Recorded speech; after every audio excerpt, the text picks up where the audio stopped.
Wait. To properly tell the story, you have to go back. All the way back to February of 2025, when I went to Florida to go to some teacher workshops I had heard about. Come to find out, there were thousands of high school students here to compete in dozens of contests. Then I thought, what if next year I brought some Steel Canyon students to do that?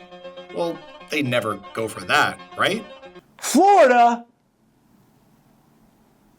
Okay.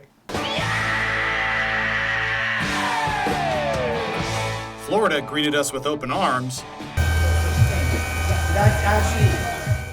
But after surviving a Gulf thunderstorm, we got to work.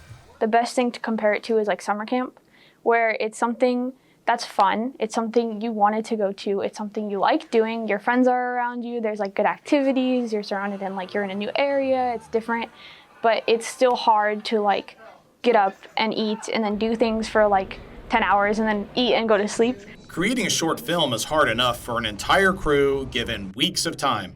But we found out it's a little bit harder when you're given 8 hours and a crew of less than half a dozen. We knew it was going to be challenging, but we didn't think it was going to be as hard as it was because the 8 hours went by so fast. It was really stressful because every moment you spent thinking of a cool shot or a nice idea was less time you'd have to shoot that idea or shoot that nice shot.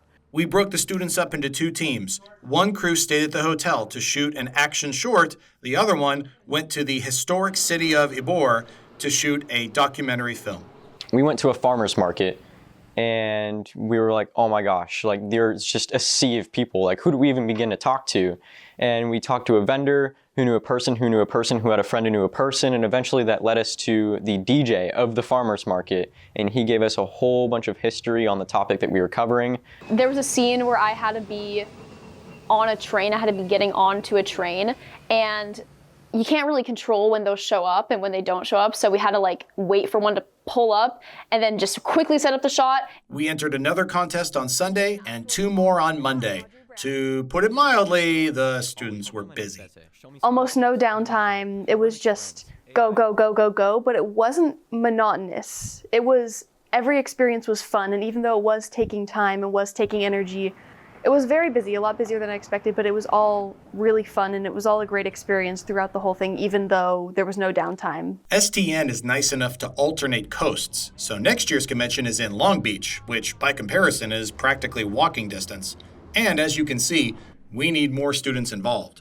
It was kind of crazy, but I had a lot of fun, going to a different state to compete for something that we all like to do. It was one of the most stressful things that ever happened in my life, but you know what? Hitting that red button in the end made it all worth it. We're just constantly laughing the entire time, and I think that honestly took the stress of the trip off our shoulders. As I think back to the amazing opportunity, I'm thinking, I don't even think it was real. That was my first time flying. It's still something that I'm really passionate about, and it makes me happy doing it. So now I have all this experience that I can apply in film and later in life when I make fun videos for my friends and things like that.